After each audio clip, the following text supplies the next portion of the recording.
বন্ধুরা অ্যানিমি নমসে ইউরলাই ইউরেপ্রিল বসন্তের একদিন শুভক্ষী ঘুষি ওটারি ও বন্ধু স্কুল থেকে বাড়িতে ফিরছিল। শুভাক্ষী ঘুষাই কেবলই বন্ধু ওয়াটির কাউরি নামে মেয়েটির পছন্দ করে। সে মেয়েটি ওয়াটারিকে পছন্দ করে। মেয়েটি পার্কে দেখা করবে তার সাথে। কুসাই তাড়াতাড়ি পার্কে চলে যায়।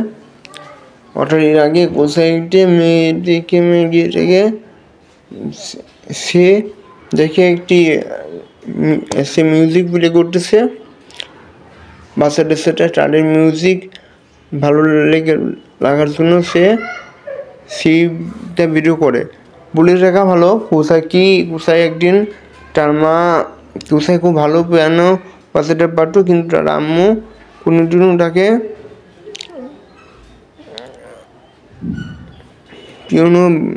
একটা পিয়ানো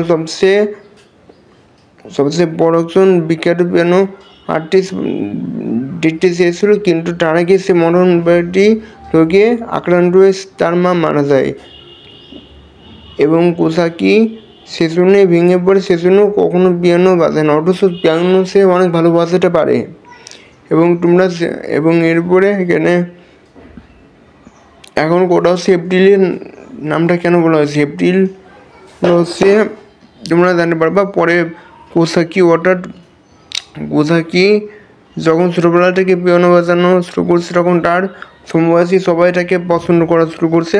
এবং এখানে শুভাকি সে যখন বড় হয়ে গেছে, আর বড় হওয়ার পরও সে তার মায়ের কথা এখনো মনে পড়ে। অর্থাৎ সে যখন পিয়ানো বাজায়, কিন্তু এখন সে কোনো পিয়ানো বাজায় না, কারণ পিয়ানো এখন যখন বাজায় তখন তার পিছন সামনে সব থাকার জন্য কালো হয়ে যায়, তো অন্ধকার হয়ে যায়, এবং সে ওই জন্য পিয়ানো বাজায় না। এবং তার অনেক আগের ঘটনা তার মনের চলে দেখা যায়, দেখতে পারে, ওই জন্য সে পিয়ানো বাজায় না। কিন্তু কাউরিকে তার প্রথম যখন সে দেখছে, তারপরে কাউরি তাকে বলছে যে তুমি কেন সেটা মিউজিক পার্টনার হবা, আমি মিউজিক প্লে করবো। সে বলেছে না, আমি ওঠে পারবো না। কিন্তু কুসাকির কোনো কথা না শুনে সে তাকে একটা রেস্টুরেন্টে নিয়ে যায়, যেটা ওখানে অটারি যাওয়ার কথা ছিল, কিন্তু তার আগেই কুসাকিকে কোনোভাবে নিয়ে যায় কাউরি। এবং তখনই বাচ্চাদের কাউরি কুসাকিকে মিউজিক প্লে করতে বলে, এবং সে পিয়ানো বাজাতে বলে, কিন্তু সেখান থেকে সে রয়ে চলে যায়। এবং তখন কুসাকি গিয়ে রিকোয়েস্ট করে যে আমার সাথে পিয়ানো বাজানো অডিয়েন্সে অংশগ্রহণ করতে, অর্থাৎ পার্টনার হিসেবে অংশগ্রহণ করতে। কিন্তু সে কোনোভাবেই চায় না সে পার্টনার হতে হবে, কারণ তার পিয়ানো বাজালেই অন্ধকার সার্টিফিকেট আর অন্ধকার হয়ে যায়। তখন সে কোনোভাবে কাউরি তাকে রিকোয়েস্ট করে ফেলে, এবং তখনই সে পিয়ানো বাজার জায়গায় তার সাথে পার্টনার হিসেবে কাজ করে। এবং তখনই সে সার্টিফিকেট অন্ধকার থাকলো। পরে লাস্টে সে অন্য কোনো ভালো কোনো পিয়ানো বাজায় লাস্টে কোনোভাবে ঠিক করতে পারে, লাস্টের কোনো গানটা ঠিক করে শেষ করতে পারে গানটা। তারপরে তারা দুজনই বন্ধু হয়ে যায়, এবং তখনই কাউরি এবং কুসাকি খুব ভালো বন্ধু হয়ে যায়। এবং বলে রাখা হলো কাউরি মূলত কুসাকিকে অনেক ভালোবাসে, কিন্তু কাউরি সেটা জানে না। সো আসলে যখন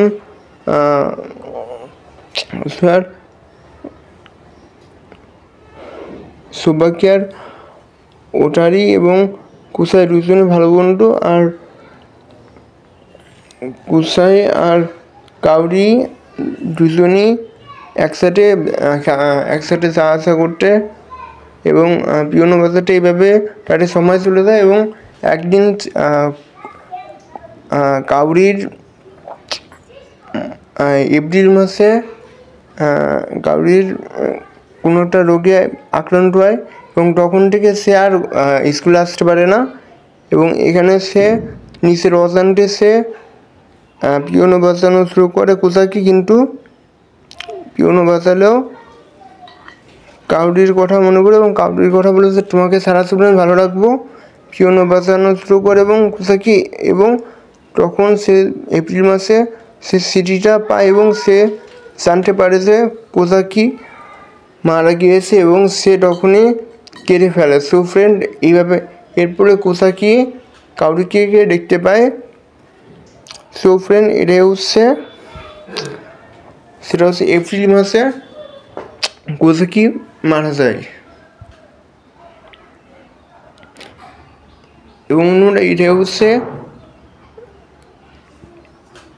অ্যানিমেটার নাম হচ্ছে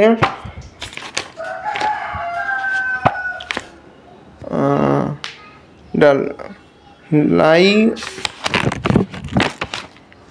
যদি বন্ধুরা ইয়োর লাই ইন এপ্রিল এই অ্যানিমেটা যদি ভালো লাগে থাকে তাহলে অবশ্যই আপনারা দেখতে পারেন। আর এই সিরিজটি মূলত স্নেকটি এই ইয়োর লাই ইন এপ্রিল এই সিরিজটি এই অ্যানিমেটি আমার কাছে খুব ভালো লাগছে এবং এটা নিয়ে একটা মুভি, তোমরা এই মুভিটা দেখতে পারো। আজকের জন্য গুড বাই এবং টেক কেয়ার, আল্লাহ হাফেজ।